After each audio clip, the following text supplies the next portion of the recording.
حصل معاهم تمام. بص يا بنت، هما اكيد الولاد اللي حبوهم، الولد اللي هو حب صاحبتك ده ولد خاين، ما بيحبش بضمير. لا لا لا، برضه تصدقي فيا كده. انا اللي ب...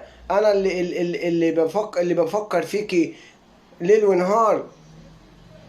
ده انت ما بتروحيش من بالي. ده انت ما بتروحيش من بالي ولا لحظة. ازاي؟ هو ده اللي حب ليك اللي.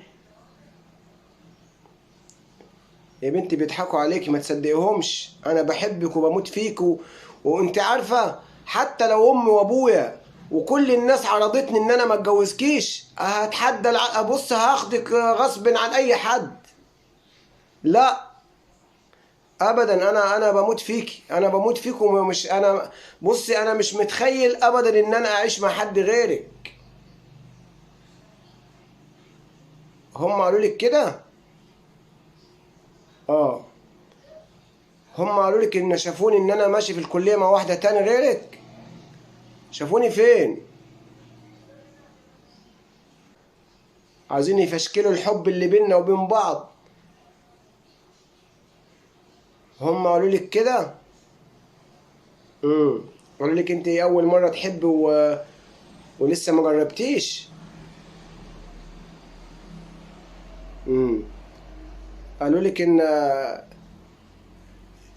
بنات كتير قبل منك مشيت مع صبيان وكده وراحوا معاهم رحلات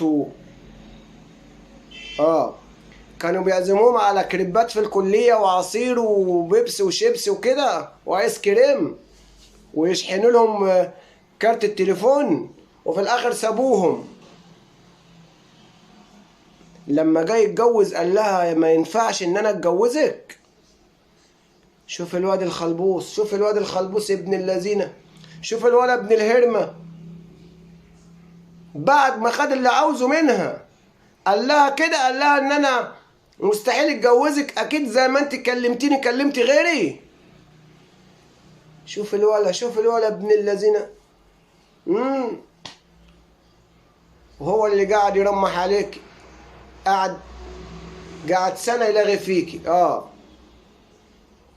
سنة يلغي فيكي في الرايحة والجاية لحد ما انت الشيطان ضحك عليك ووثقت فيه.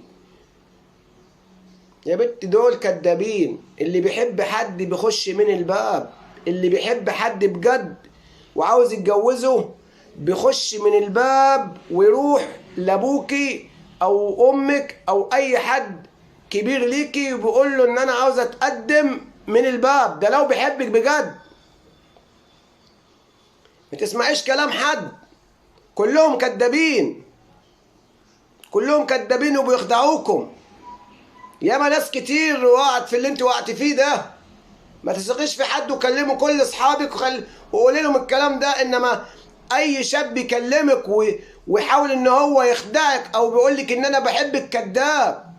يا بنت ده امه بتصرف عليه وابوه بيصرف عليه. يا بنت ما تسمعيش الكلام. ايوه،